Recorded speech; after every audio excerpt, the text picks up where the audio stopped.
త్యాగాలు చేసి లక్ష్మీనారాయణ వాళ్ళు పేరు చెప్తే ఇంకా నా పేరు చెప్తాను అనుకుంటున్నారంటే 100 పేర్లు ఉన్నాయి కాబట్టి ముఖ్యంగా మీరు నిలిచి దీన్ని ఒక దివ్యమైన మందిరంగా తీర్చిదిద్దడం జరిగింది. అంజయ్య గారు అందరు అంటే ఏమనుకోవద్దు పేర్లు లేవద్దు, అందరూ చాలా మంది ఉన్నారు. చాలా సంతోషం.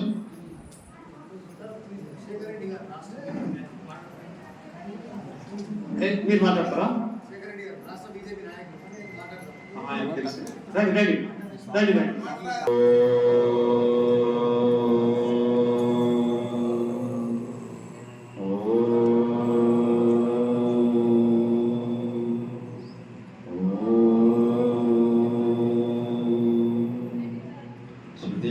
పురాణానామాలయం కరుణాలయం నమామి భగవత్పాదం శంకరం లోకశంకరం. సర్వదేవతాభ్యో నమః, సర్వమార్గోభ్యో నమః, సర్వసంతోభ్యో నమః. ముఖ్యంగా నిన్ను నువ్వు తెలుసుకో, నిన్ను తెలుసుకుంటే సర్వం తెలిసినట్టే. मन की मंदिर में हरि की पंखा चलाओ, मन की मंदिर में हरि की पंखा चलाओ, ये तुमको ये संसार से पार हो जाएगा.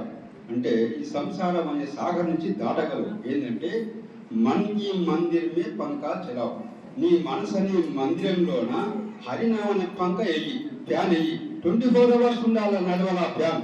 అంటే నీ మనోభావనతోటి నీ మనసు అనే దేవాలయంలోన భగవన్నామ స్మరణ అనే పంక వెయ్యి, ఈ భవసాగరాన్ని దాటగలవు. అది తెలుసుకుని అందరూ కూడా ధరించాలని కోరుకుంటూ హరి ఓం దస్తారు. గీతానామం సమాసాధ్య పారమయాది సుఖేన. ఓ మానవుడా, ఎందుకు ఆయాసపడుతున్నావో, సంసారమైన సముద్రంలో ఈగలేకపడుతున్నావు, భగవద్గీత అనేటువంటి నావని నేను ఇచ్చిన ఆ నావలో కూర్చొని అవతల ఒడ్డుకు చేరుకో, గమ్యానికి చేరుకో, మోక్షాన్ని సంపాదించుకోవాలనే శాస్త్రం చెప్పి దాని గురించి ఉచ్చరించారు. చాలా సంతోషం. ఇప్పుడు శ్రీ భూమానంద స్వామి వారు భీమలింగం గౌడ్ అని పూర్వాశ్రమంలో వారి పేరు. వారు జగన్నాథ స్వామి వారి శిష్యులు. కిషన్ ధర్మప్రచార సమితిలో కల్వకుర్తి ఉపజిల్లాకి వారి అధ్యక్షులుగా ఉంటూ అనేక గ్రామాలలో శిష్య బృందాన్ని ఏర్పాటు చేసుకొని రామాయణ భాగవత సదస్సులు నిర్వహిస్తూ పూజారిక కార్యక్రమాలను నిర్వహిస్తూ చక్కగా సమాజానికి సేవ చేస్తున్న సందర్భంగా వారి యొక్క 5 నిమిషాల్లో మీరు చెప్పాల్సిన విషయం.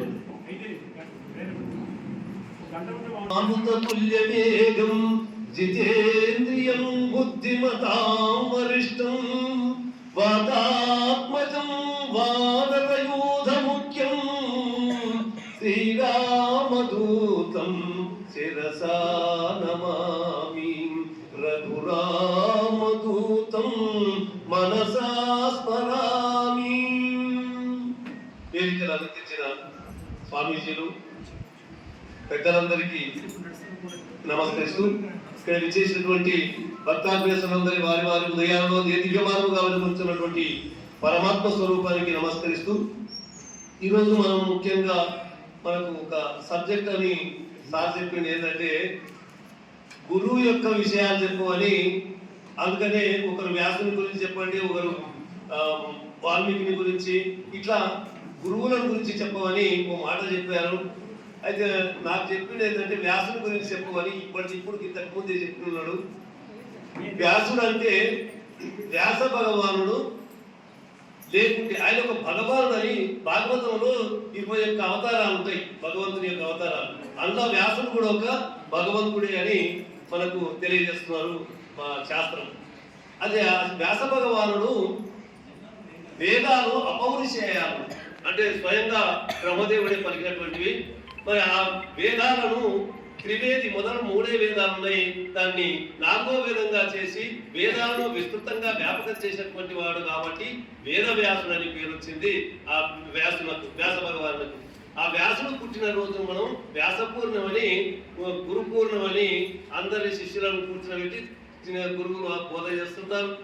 ఆధ్యాత్మిక చింతనలో ఆ రోజు గడుపుతుంటారు. ఇట్లా వ్యాసుడు 18 పురాణాలు రాశాడు. మహాభారతానికి మూల పురుషుడు, మహాభారతం రాసింది ఆయననే. అయితే మహాభారతం రాసేటప్పుడు ఆయన పుట్టినప్పుడు పరాశర మునికి మరి సత్యవతి అనే వాళ్లకు ఆయన జన్మిస్తాడు. నేను ఎక్కువ విషయాలు చెప్పాను. అయితే ఆ జననం తర్వాత ఆయన పుట్టంగానే పెద్ద జడలు వేసుకొని ఋషిలాగా మారిపోయాడు. తల్లికి చెప్తాడు సత్యవతికి, అమ్మ నేను ఋషిని తపస్సు చేసుకోవడానికి వెళ్ళిపోతున్న హిమాలయ పర్వతాలకు, నీకెప్పుడన్నా ఆపద కలిగితే నాకు నన్ను తలుసుకో, నేను వచ్చి నీకు సమయాన్ని నీకు తీరుస్తా ఆపదలు అంటాడు. అట్టి సందర్భంలో ఒకసారి మహాభారతం జరిగేటప్పుడు చిత్రాంగదుడు విచిత్ర వీరుడు అని ఇద్దరు ఉంటే వాళ్ళిద్దరు చనిపోతే ఇక భీష్ముడు మొదటివాడు నేను పెళ్లి చేసుకోవాలని ప్రతిజ్ఞ చేసిండు. ఆ తర్వాత వీళ్ళిద్దరు కూడా చనిపోయినప్పుడు వంశం మునిగేటట్టు అయింది, ఇక భారతమే నడిచేటట్లేదని చెప్పి అన్నప్పుడు సత్యవతి మరి వ్యాస భగవాన్ని తలుచుకుంటే ఆయన వచ్చి అంబాలిక వాళ్లకు సంతానం కలిగేటట్టుగా చేసినటువంటి వాడు వ్యాసముని. ఆ వ్యాసుడు అంబిక అంబాలిక. అయితే వీళ్ళ చేతనే ఈ భారతం నడిచింది. అందుకని మూల పురుషుడు ఆయన అంతా భారతం అంతా రాసినాక సమస్త పురాణాలని రాసినందుకు కూడా ఆయనకు ఒకసారి నాకు ఇంకా ఏదో నాకు లోటుగానే అనిపిస్తుందని చెప్పి నారదమానుడితో అడిగితే నారదుడు అంటాడంట, నువ్వు భాగవత పురాణం రాస్తే నీకు మనసు శాంతి అవుతుందంటే అప్పుడు భాగవత పురాణంలో ఆయన ఇష్టాపూర్తిగా భగవంతుని వర్ణించాడు. శ్రీకృష్ణ లీలలు దశావతారంలో మనకు 10వ స్కందంలో ఉంటాయి. అవి ఆనందం కలిగిస్తే ఆ పురాణాన్ని రాసిన తర్వాత ఆయనకు మనశ్శాంతి కలిగిందని విన్నాం.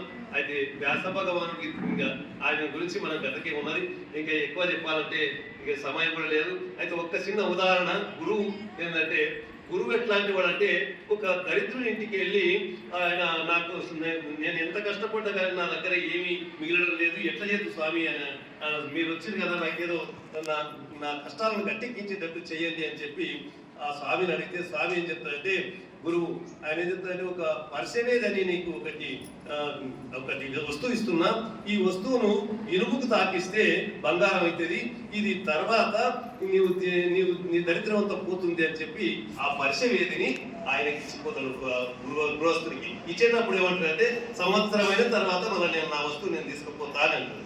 అంటే ఇక ఈయనేమనుకుంటారంటే బంగారం చేయాలి, మొత్తం ఒక ఇనుప దుకాణమే కొని మొత్తం బంగారం చేసేస్తే నా దరిద్రం అంతా పోతుంది, చాలా గొప్పవాడిని అవుతా అని చెప్పి అనుకొని ఇనుప దుకాణానికి వెళ్ళి ఈ దుకాణం ఖరీదు మొత్తం ఖరీదు చేయాలనుకున్నా, ఇనుము ఎట్లా ధర ఉంది అని అంటే ఆయన అంటారు ఏంటంటే, అయ్యా 6 నెలలు ఆగండి, చాలా మంచిగా ధర తగ్గుతుంది, నీవు ఇంత పెద్ద వస్తువులు కొంటున్నావు కానీ ఇంత పెద్ద గారం చేస్తున్నావు, 6 నెలలు ఆగితే ధర తగ్గుతుంది అంటారు. అంటే సరే 6 నెలలు ఆగుదామని చెప్పి 6 నెలలు ఆగిండు. మళ్ళా తర్వాత మళ్ళొక 6 నెలలు ఆగిన అయినా కానీ మళ్ళీ 6 నెలలు ఆగిండు. ఇట్లా ఆగిన తర్వాత స్వామి వచ్చిండు. స్వామి వచ్చి, అయ్యా నా పర్సెవేది నాకు ఇస్తావా, టైం అయిపోయిందని అంటే ఆ పర్సెవేది తీసుకొని పోతాడు. అక్కడ జరిగింది ఏందయ్యా అంటే ఈయన పర్సెవేది ఇచ్చినా కానీ ఆయన బంగారం మార్చుకోలేక ఆ దరిద్రంలో కొట్టుమిట్టాడుకుంటూ అదే కట్టించిండు. అదే పర్సెవేది అంటే ఏంటంటే మానవ జన్మ పరమాత్ముడు ఇచ్చిండు, జంతు జన్మ నుంచి విముక్తి పొందేటట్టుగా జ్ఞానం కలిగించి మానవ జన్మనిచ్చి నన్ను చేరండిరా అని చెప్పి చివరికి మానవ జన్మిస్తే ఇది మానవ జన్మనే పర్సెవేది. దీన్ని మనం ఏం చేస్తున్నాం అంటే అనవసరమైనటువంటి భోగ విలాసాలకు పోయి ఆధ్యాత్మిక చింతన మర్చిపోయి దైవ చింతన మర్చిపోయి ఈ పరిశీలనని పాటు చేసుకొని చివరికి చచ్చిపోయినాక ఎంత ఎదొస్తుందో ఇది వస్తుందో. అందుకనే భగవంతుడు ఏం చెప్పాడంటే గురువురధికం అని మనకు శివపరమాత్ముడు చెప్తాడు గురుగీతలో.